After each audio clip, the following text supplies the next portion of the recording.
Herkese Tatlı Sanatı Mutfağı kanalımdan merhabalar. Bugün sizler için cevizli çikolatalı ıslak kurabiye tarifim var.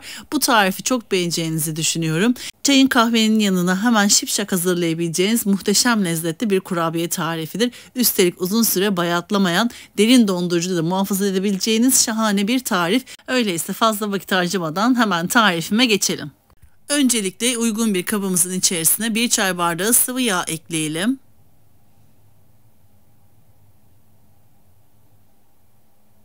1 adet yumurta ekleyelim.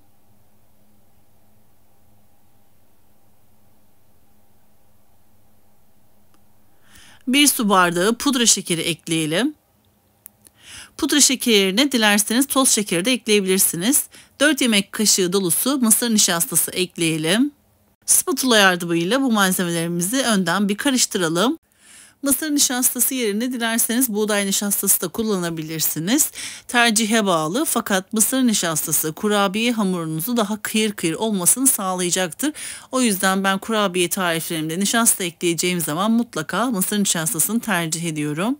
Spatula ile bu karışımımızı tamamladıktan sonra 200 gram oda sıcaklığında beklettiğimiz tereyağımızı ekleyelim. Tereyağı yerine dilerseniz margarin de kullanabilirsiniz. Hem sağlık açısından hem lezzet açısından tereyağı kullanmanızı tavsiye ederim.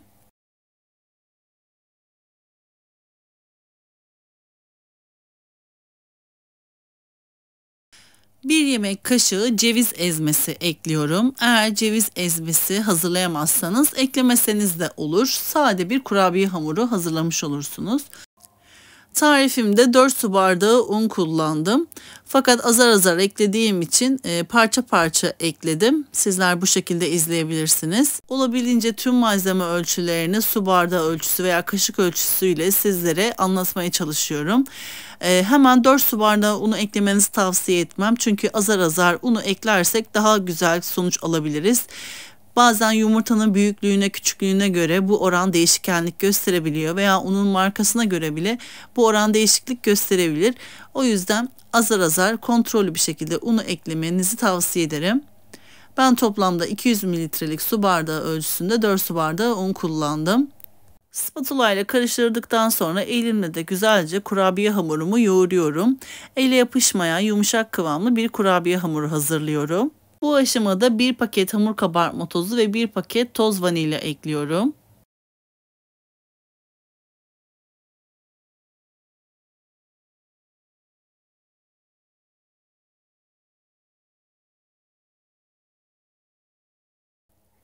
Kurabiye hamurum hazır. Şimdi kurabiye hamurumdan parçalar kopararak şekil vermeye başlayabilirim. Bir kenarda yağlı kağıdı fırın tepsimin üzerine serdim. Kurabiye hamurumdan fındıktan biraz büyük olacak şekilde parçalar kopararak avucumun içerisine ilk önce yuvarladım. Sonra hafif bombe olacak şekilde kurabiye hamuruma şekil verdim. Bu şekilde avucunuzun içerisinde hafif bastırarak yuvarlak şeklini verebilirsiniz. Yakın zamanda bu kurabiyeye benzer olarak Hindistan cevizli çikolatalı ıslak kurabiye yapmıştım. Çok beğenilmişti. O zaman da bu kurabiyenin şekil verme konusunda birkaç soru gelmişti. Daha pratik olması için 2 yağlı kağıdın arasına kurabiye hamurumuzu alıp merdane yardımıyla açıp o şekilde yuvarlak şeklini verip keselim diye söylenmişti. Fakat bu kurabiye için kesinlikle uygun bir yöntem değildir. Çünkü o şekilde yaparsanız kurabiyelerinizin kenarları bile farklı dokuda olacaktır ve üst kısmı da bisküvi tarzında olacaktır. Ama bu şekilde elimizde hafifçe bombe oluşturduğumuz zaman üst kısmı biraz daha yuvarlak ve oval şeklinde oluyor. Aynı şekilde alt kısmı da o şekilde oluyor. O yüzden sizlere tavsiye etmem. Bu şekilde teker teker uğraşarak yapmanızı tavsiye ediyorum. Kurabiyelerim hazır. Önceden ısıtılmış 160 derecelik fırın ayarımda ağır ağır kurabiyelerimi pişiriyorum. Üzerleri hafif kızardıktan sonra kurabiyelerinizi alabilirsiniz. Ben fırınımda 15 dakika kadar tuttum.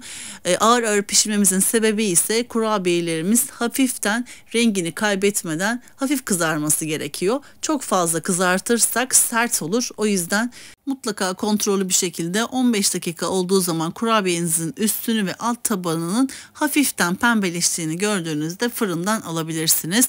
Kurabiyelerimiz soğuduktan sonra arası için sürülebilir çikolatayı bir kaşık yardımıyla sürelim. Üst kısmını tekrardan bir kurabiye ile kapatalım.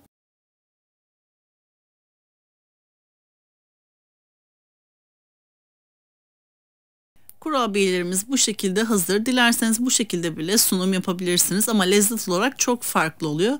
Böyle yaptığınız zaman daha çok bisküvi ve kıtır kıtır bir lezzet alabilirsiniz. Ama hem süte hem de cevize buladığınız zaman lezzetini daha da çok arttırabilirsiniz. Ben bu malzeme ölçülerinden tam 90 adet kurabiye elde ettim ama bu şekilde ikişerle birleştirdiğimde 45 adet kurabiye hazır olmuş oldu. Daha az kurabiyeler hazırlamak isterseniz malzeme ölçülerini yarı olarak da hazırlayabilirsiniz.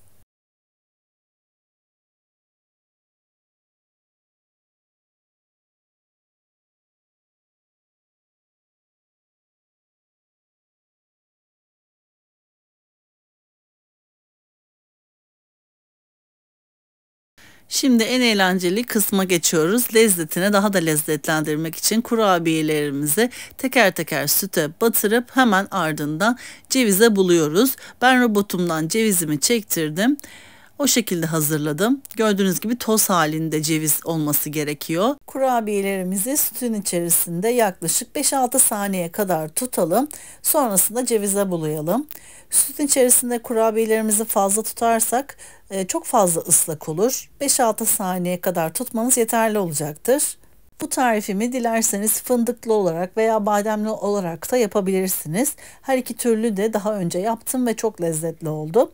Özellikle fındıkla veya bademle yapacağınız zaman kavurarak yapmanızı tavsiye ederim. Kavrulmuş fındıkla yapılan kurabiyeler çok lezzetli oluyor. Aynı şekilde kavrulmuş bademle yapılan kurabiyeler de çok lezzetli oluyor.